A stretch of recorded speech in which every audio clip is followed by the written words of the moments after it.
옆 사람 인사합시다. 오늘은 어린이날은 아니지만은 어린이 주일입니다. 축복합니다. 인사합시다. 오늘은 어린이 주일입니다. 축복합니다.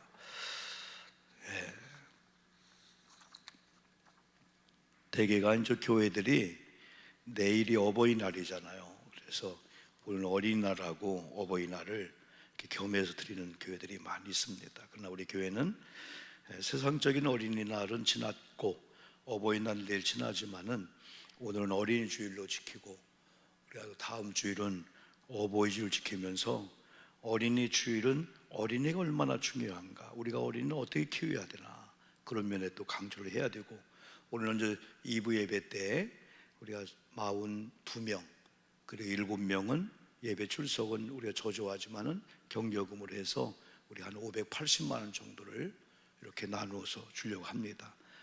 장학증서도 비록 적지만은 그래도 장학증서라는 이런 명분을 가지고 여러분 우리 아이들이 오늘 다 나와서 교회에서만 수료하기로 했습니다.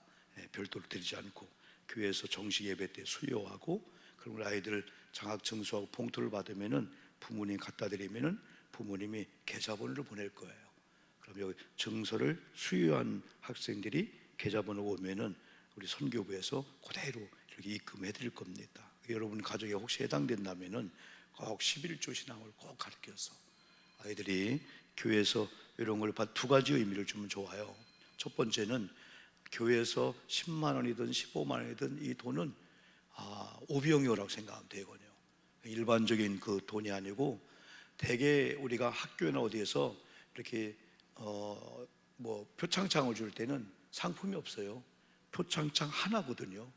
그 부상으로 이제 우리가 이렇게 책도 주고 하지만은, 그러나 그런 의미보다도 내가 우수상을 받는구나, 아니면 내가 무슨 모범상을 받는구나 할 때 그 상장 하나 라고 하는 그 가치가 있게 되는 거죠. 그럼 우리 교회에서는 그래서 우리 아이들 얼마 줄 수도 있지만은 그래도 장학증서를 이렇게 40몇 개를 만들었어요. 그래서 2부 예배 때는 어린이날 우리 아이들이 증서하고 또 전체 축복해주고, 우리 아이들 특송하고 또 아이들이 또 성경 봉독도 하고, 그러면 2부 예배는 교회 학교랑 연합으로 드리려고 합니다. 이제 만약에 이번에 못 저기 하는 학생들은 5월 한 달 동안 계속 열어놓고 예배를 통해서 우리가 증서를 전달해 주려고 하고 있습니다. 그리고 돌아온 주일은 우리가 부모님 주일이잖아요. 그럼 부모님 주일은 우리가 한 70분 정도, 70세 이상 되시는 분들 70분 정도를 이렇게 정성껏 선물을 준비했어요. 그러면 또 교회에서 준비하는 선물은 우리 개인적으로는 우리가 더 좋고 귀한 걸 사 입을 수가 있죠.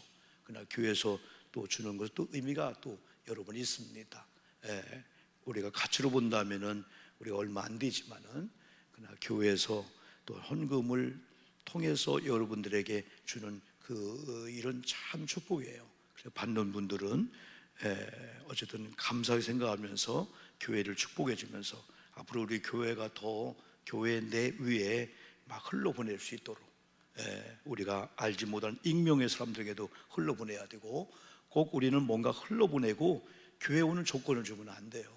그냥 교회가 무조건 베풀어주고 사랑을 베풀면은 그들은 어떤 경우는 전도 안 해도 교회가 유익한 일 하는구나, 교회가 지역을 위해서 좋은 일 하는구나, 다 그들은 알고 또 같이 감사하게 합니다, 여러분들요. 그래서 오늘은 우리가 이 어린이날 노래를 불렀는데, 이건 윤석중 씨가 작사했고 윤구경 씨가 이 작곡을 한 겁니다. 참 우리나라가 좋은 나라 같아요. 우리는 어릴 때 이 노래를 부르면은 어릴 때가 지금도 생각나요. 운동회 하면서 어린이날 특별히 학교에 소풍도 가고, 그럼 우리 부모님들이 바쁘던 가운데도 이렇게 도시락, 그 우리 때만 해도 여러분 김밥은 상상도 못 했었어요. 그리고 이 도시락에다가 계란 후라이 얹어 상상도 못 했어요. 그런데 운동회 날이나 소풍 때가 되면은 그 아주 귀한 그 김밥 내지는 계란 후라이, 또 여러 계란, 삶은 계란 여러 가지 이제 바리바리 싸가지고 들로 산으로 가서 막 선생님들하고 같이 오락도 하고, 그게 막 생각이 나요. 그래서 5월달 하면은 그냥 좋아요. 이렇게 해요. 여러분 그렇잖아요. 우리가 4월달, 3월달 되면서 이번에는 일찍 꽃이 폈어요. 동시다발로 막 꽃이 폈어요. 겨울 동안에 죽은 것 같았던 이런 나무들이 아주 특별히 5월 달 되면 아주 연초로 연두새로 시퍼렇게 물이 올라올 때 얼마나 여러분 이쁜지. 지난번 우리 신방주 유해주 원사님도 그걸 보더니 막 우리 그죠? 막 녹색으로 그 진녹색이 아니고 아주 연두색으로 쫙 올라올 때 얼마나 그게 막 사진도 찍고 그랬는데, 그래서 5월이라는 이 가정이 5월이란 달이 또 가정의 달로 해서 아주 날짜도 좋고 계절적으로 아주 푸르고 청청한, 우리 교회가 고잔교회라는 의미가 고요하고 잔잔한 의미 또 있잖아요. 아주 잔잔한 그 어떤 푸른 목장에 아주 좋은 선한 목자의 지도를 받으면서 풀을 뜯어먹고 물을 먹고 쉴만한 그렇게 쉬는 그 양들은 얼마나 평화스럽잖아요. 여러분, 환경이 아무리 힘들고 어려워도. 그래서 어린이날은 우리가 여러 가지 안 좋은 환경 가운데 있는 아이들도 신앙 안에서 최고의 뭔가를 심어줘야 돼요. 부모 세대에 심어줘야 돼요. 그래서 특별히 우리가 여러분 어린이날을 보냈습니다. 또 어린이 주일을 이렇게 맞이하면은 여러분 뭐가 생각납니까?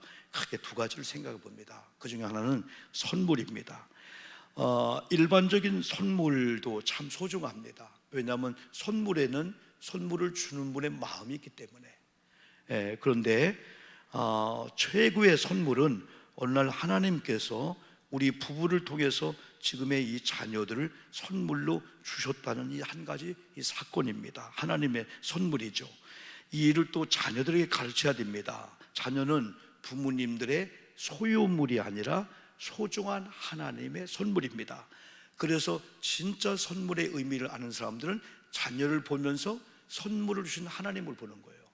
그래서 자녀가 소유나 아니면 다른 대상이 아니고 내가 경유하는 하나님께서 우리 부부를 통해서 지금의 자녀를 줬구나. 그러면 자녀하면 우리는 여러분 크게 두 가지죠. 하나는요, 생물학적인 자녀가 있어요. 생물학적인 자녀는 우리의 배가 벗어난 자녀입니다. 또 우리가 또 입양한 그런 자녀가 있죠.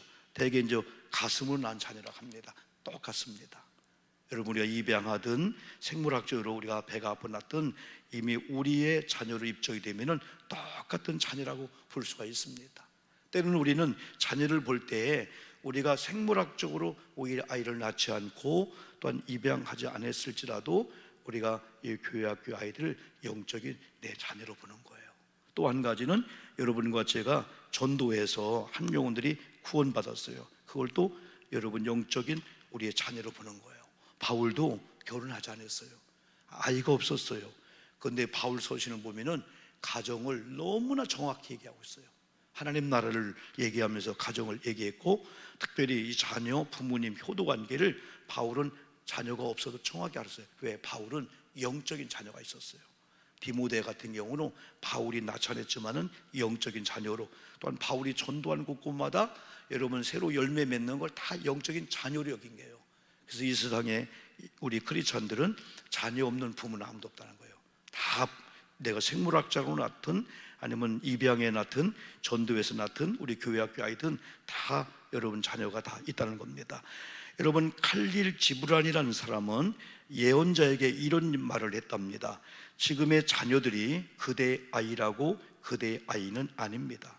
부모를 통하여 이 땅에 태어났지만 부모에게서 온 것은 아닙니다. 부모와 함께 있지만은 부모의 소유물은 아닙니다. 부모는 아이들을 관역을 향하여 쏘아 보내는 활입니다. 활 있죠? 화살이라는 활.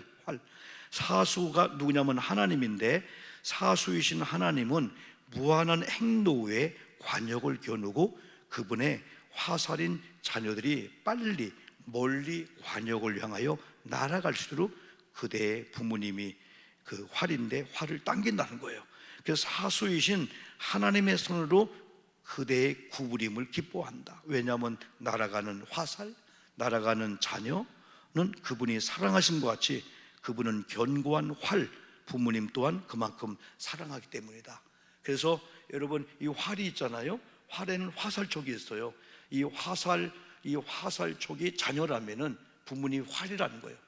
근데 진짜 궁수 사수는 부모가 아니고 하나님이라는 거예요.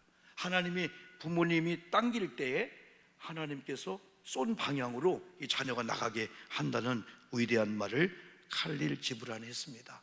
하나님을 섬기는 사람들은 우리 자녀가 내 소유물, 내가 낳았으니까 내 마음대로 그래야 하면 안 된다는 거예요. 아, 이거 하나님의 선물이구나. 아, 하나님의 소유물이구나. 얼마 전에 여러분 우리 가까운 곳에서 여러분 이렇게 부부가 서로 여러분 이렇게 해서 죽었어요.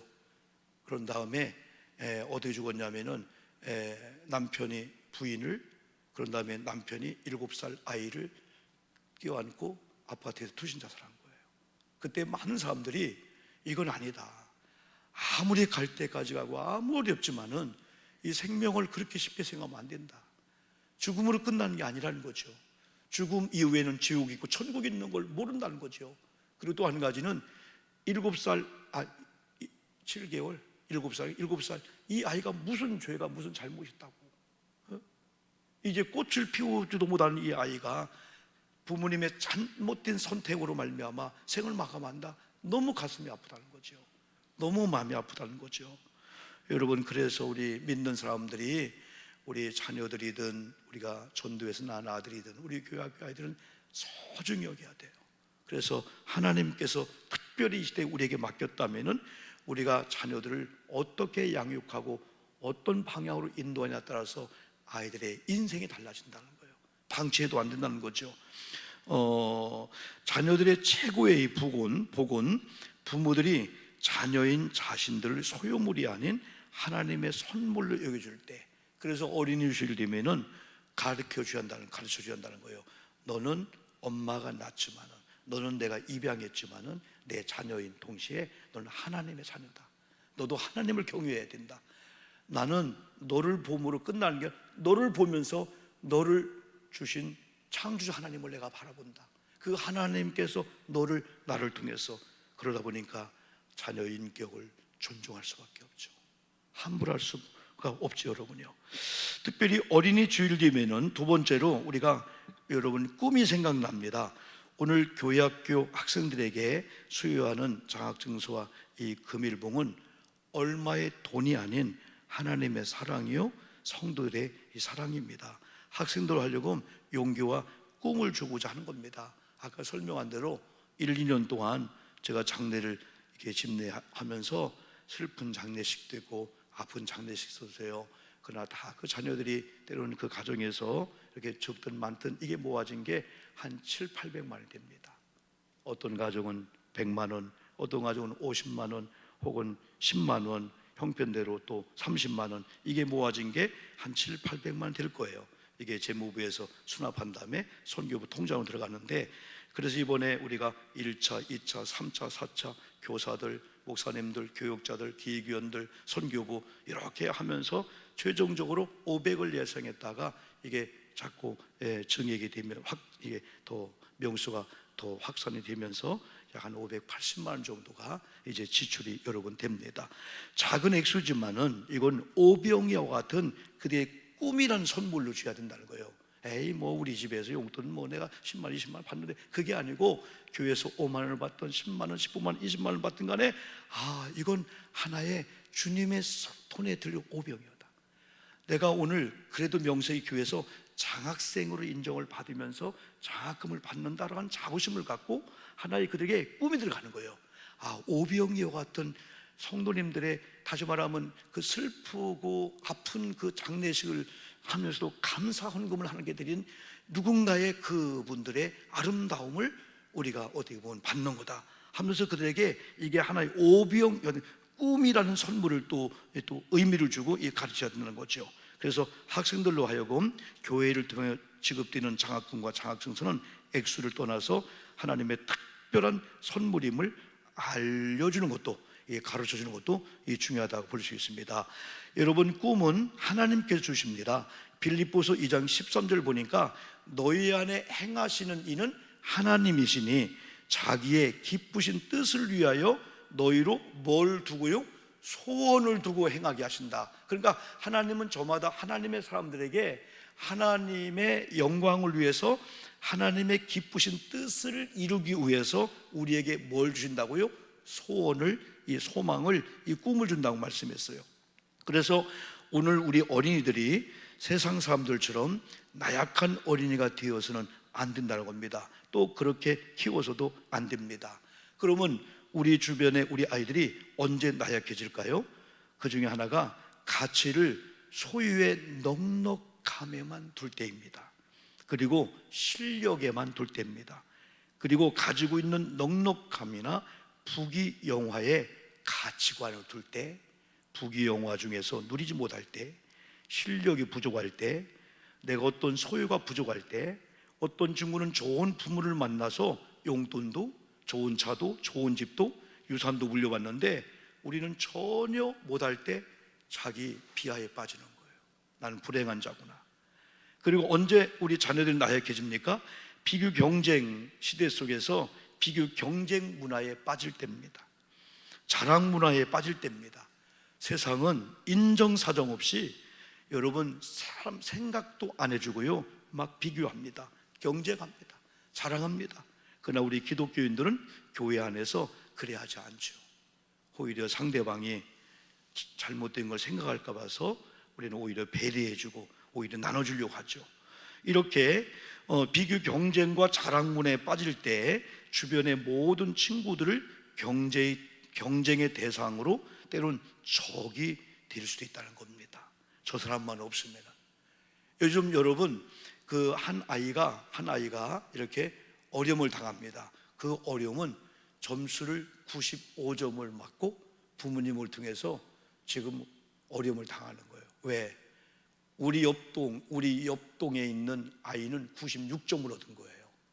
너는 걔보다 1점을 적다는 거예요.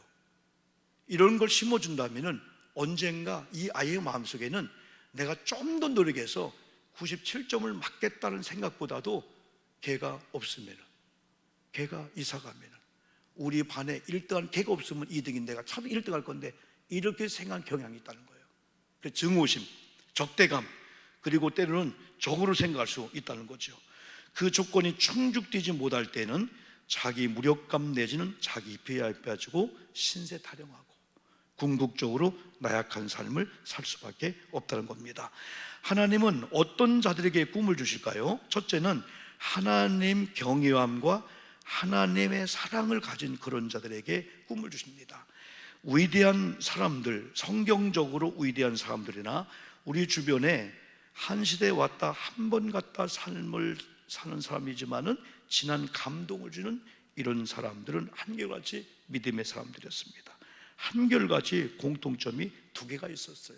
그 중에 하나가 하나님을 경외했던 것, 두 번째는 하나님의 사랑을 남달리 받아 따라가는 그 사랑의 감격 속에 살았다는 거예요. 동시에 그들은 누가 뭐라 해도 하나님을 사랑하는 자들이었다는 겁니다. 아브라함을 보십시오.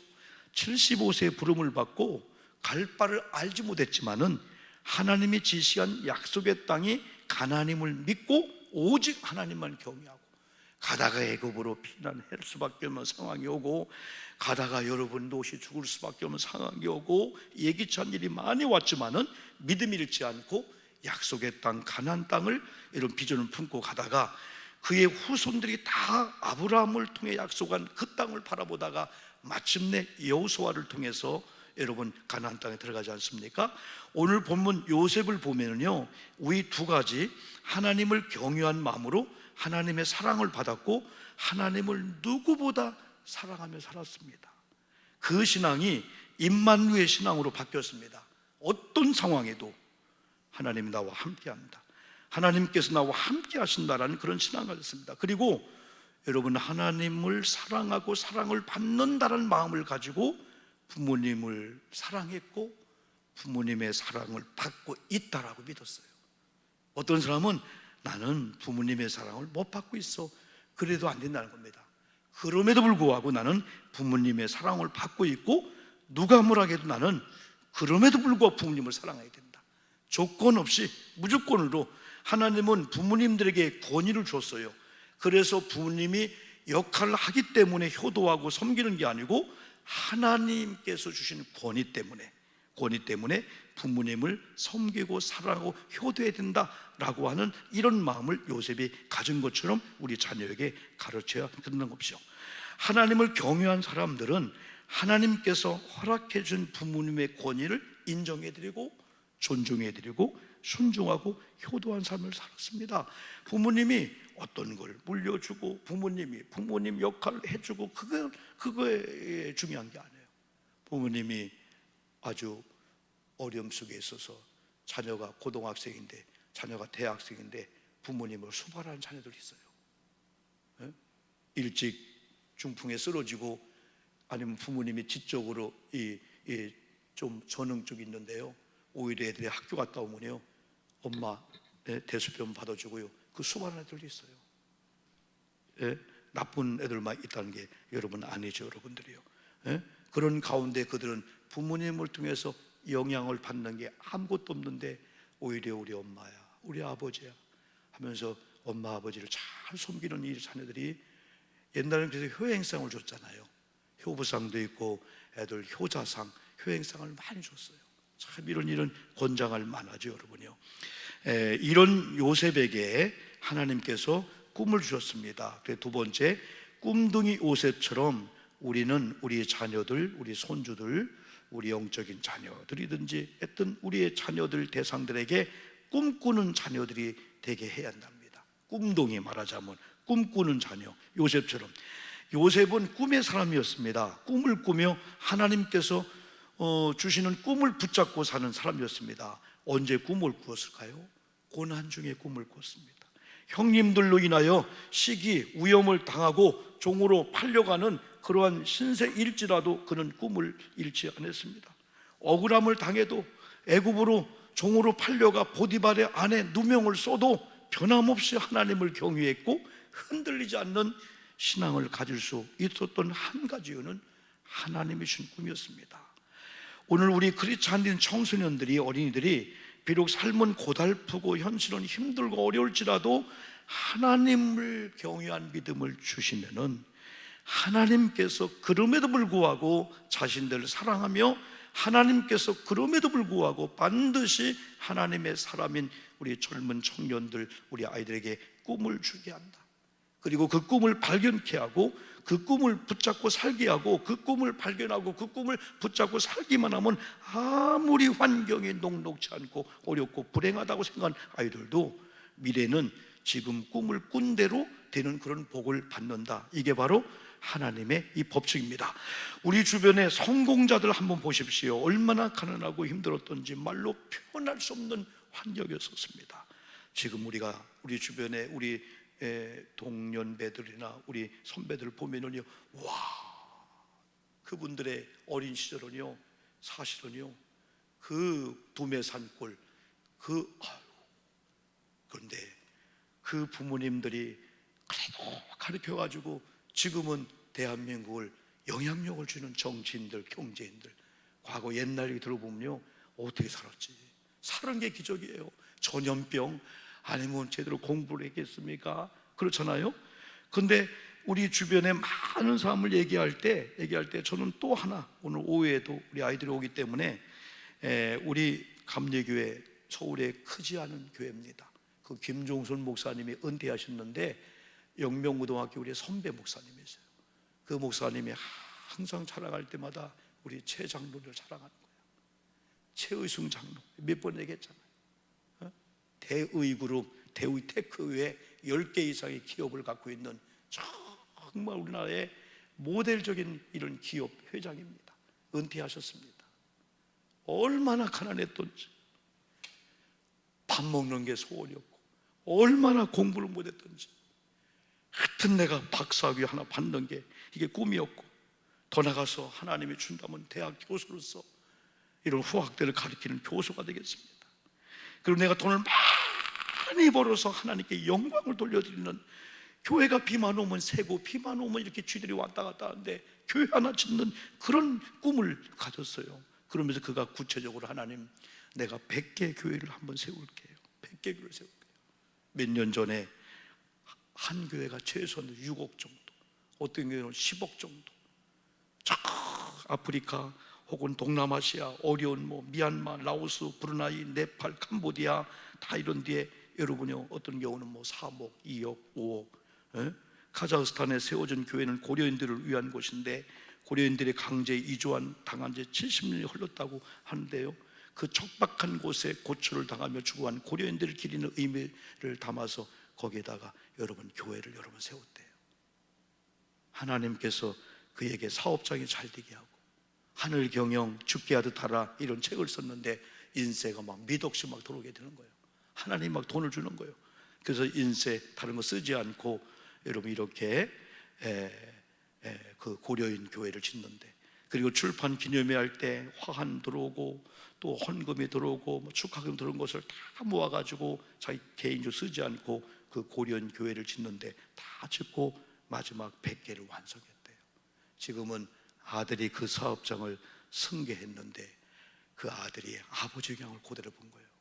아버지가 그렇게 가난하고 그렇게 못 배운 가운데 박사가 되고 싶었는데 박사가 되고 대학 교수가 되고, 그리고 그렇게 못 먹고 그렇게 굶주렸는데 이제는 대기업의 회장이 되었고, 그렇게 하나님의 거룩한 교회가 비가 오면 비가 새고 쥐들이 막 뱀이 들어오고, 그게 안타까워서 하나님 내게 교회 지을 수 있는 은혜를 주시옵소서.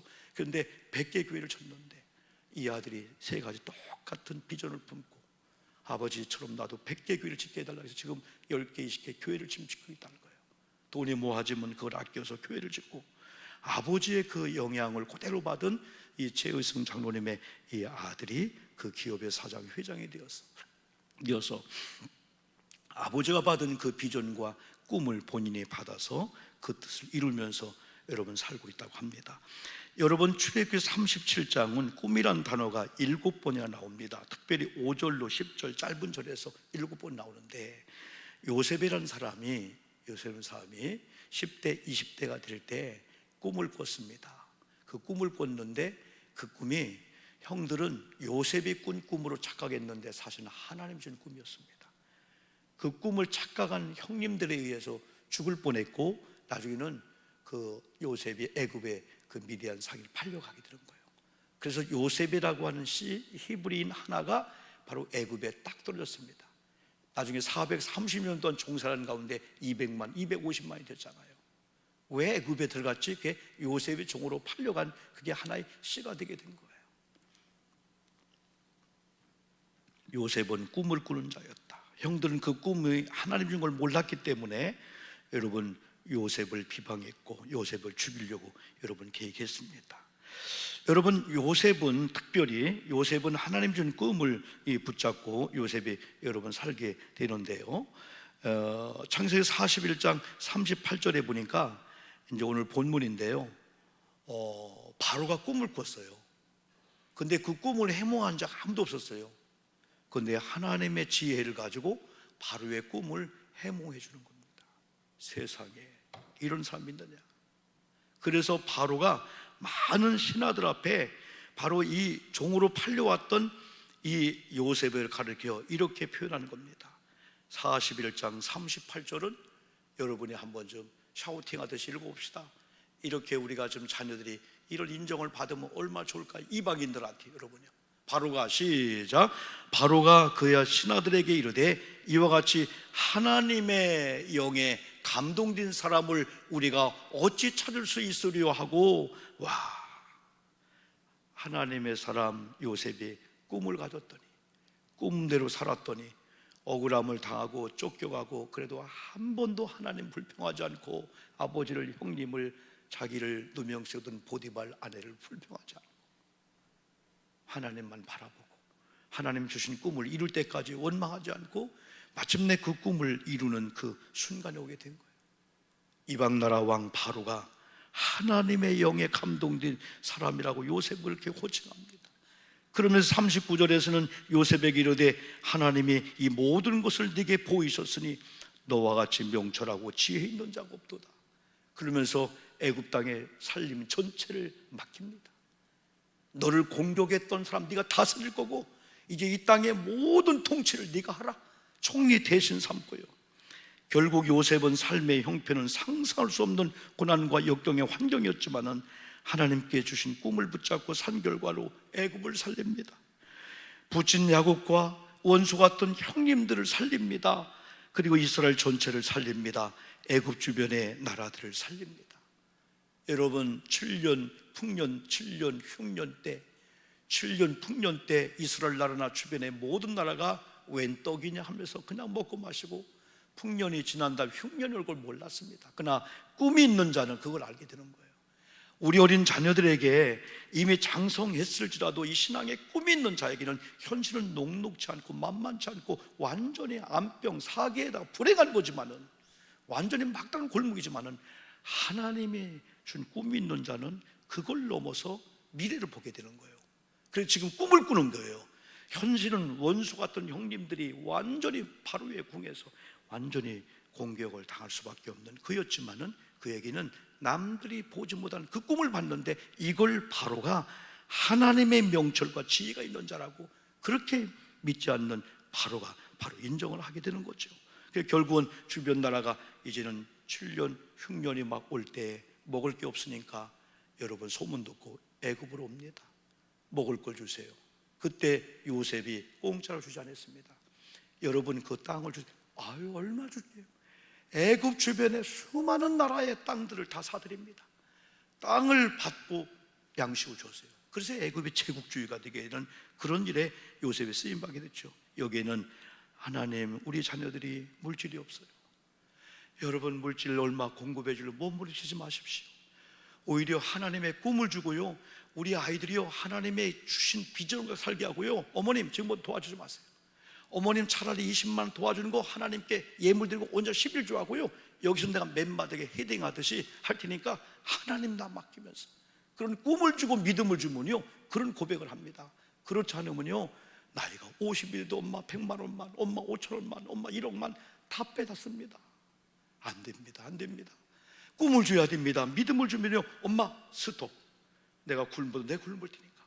이제부터는 하나님께서 주시는 공급이 엄마를 통해 오든 친구를 통해 오든 하나님의 사인이 떨어질 때까지는 내가 거지처럼 살지 않겠습니다. 부끄러움에 살지 않겠습니다. 하나님의 꿈이 임해야만이, 믿음이 임해야만이 여러분 그런 역사가 임하죠. 사랑하는 성도 여러분, 오늘 예배에 참석한 우리 성도 여러분, 여러분들의 삶이 어떻습니까? 넉넉하다면 감사해야 합니다. 그러나 넉넉지 못한 가난한 삶일지라도 요셉처럼 우리가 꿈을 꾸고 꿈을 붙잡고 또 여러분의 미래가 상상할 수 없는 축복과 이런 행복이 우리 꿈대로 이루어질 걸 믿고 나가되, 우리가 그런 영향을 주기 위해서는 우리가 그런 꿈을 또 꿔야 돼요. 아이고 우리 할머니가 무슨 꿈을, 아닙니다. 100세가 된 여러분이요 아브라함도 꿈을 계속 꿨어요. 성경에 보면 연세가 많이 드신 분들이 이제는 세상에 의지할 게 없으니까, 힘이 없으니까 하나님이 주시는 힘으로 하나님의 생명을 연장해 준 하루가 내 사는 날이다. 이제까지는 건강 의지하고 돈 의지하고 그런 거 의지했는데 오히려 연세가 드실수록 영이 맑아진 거예요. 왜? 세상 이제는 연세가 8, 90 드시면 누가 1억을 준다면 와, 그럴 부모님이 어디 있습니까? 여러분 먹을 걸 막 옷을 막 누가 했습니까? 건강이 최고다. 이제는 다 그런 것들도 아니고 하나님이 내 생명을, 내가 천국 가야 되는데 마지막 내 호흡이 끊어지는 그날까지 믿음 잃지 않아야 되는데, 그게 꿈이기 때문에 연세가 드실수록 이제는 하나님께로 쫙 가기 때문에 영이 맑아질 수가 있어요. 세상 노인들과 다를 수가 여러분 있죠. 여러분 꿈이 지혜입니다. 꿈이 축복입니다. 꿈이 비전입니다. 눈이 열리게 하는 그 해안의 그 지혜가 꿈을 통해서 여러분 옵니다. 마지막으로 여러분 이런 이야기가 있습니다. 추운 겨울날 한 학교에서 선생님이 학생들에게 물었습니다. 얼음이 녹으면 어떻게 되죠? 이미지가 나오면은 야, 이 좋은 산에 완전히 얼음으로 여러분 채워진 그 이미지가, 여러분 이 목사님 옳지 나왔어요. 아, 너무 아름답잖아요. 그런데 가보고 싶지 않아요?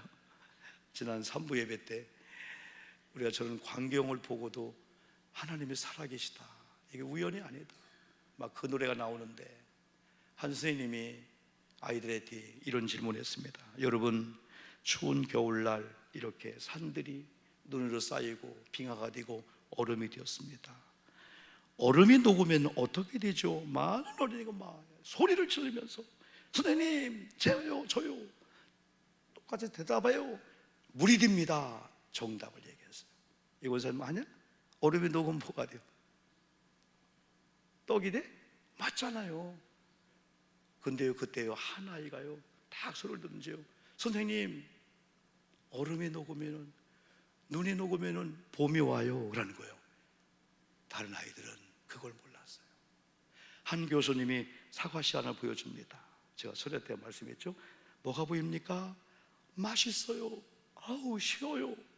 그때 한 아이가 돈이 보인다는 거야. 그는 사과 씨를 본 거야. 사과가 시다 맛있다만 본 아이들하고 그 속에 사과 씨를 본 그 아이들은 이 씨를 심었어요. 3년 있다가 나무가 되었어요. 열매가 되었어요. 갖다 팔았어요. 돈이 됐어요. 오늘 우리는 저와 여러분들이 현실만 보지 말고 현실 너머를 보는 이 꿈이 들어오고 지혜가 생기면 해안, 남이 볼 수 없는 그 세계를 여러분 볼 수 있다는 거죠. 여러분요, 오늘 모쪼록 다 부모 세대에 오셨는데 아직 늦지 않았어요. 우리 장성한 자녀들의 그 자녀들을 깨우기 위해서는 직접 손주들 못 가르칩니다. 지금은 자녀에게 맡겨야 돼요. 우리가 뭐라 하면은 안 돼요. 저도 혼자 손 내키면은 안 됩니다. 아빠, 그건 내가 할게요. 왜 네가 하냐? 내가 보여야 되지. 내가 이거 지금 잘못된 건데. 아니라는 거예요. 요즘 부모 세대는요, 할머니 할아버지 노타치예요. 내가 한다는 거예요. 또 애들이 또 할머니 할아버지 교육을 안 받아요. 그냥 사랑해줘야 돼. 그냥 축복해줘야 돼. 축복해주고 사랑해주고. 그리고 그러려면 부모님을 변화시켜야 돼요. 부모님의 꿈이 있어야 꿈에 영향을 주는 거예요. 그래서 우리들은 손주를 위해 기도도 하지만은 자녀를 위해서 지금 이미 50대, 60대인 자녀들을 위해서, 그럼 그 자녀의 그 자녀들 1대, 2대, 3대, 4대, 증손주까지 다 축복이 흘러갈 수가 있어요. 기도하겠습니다.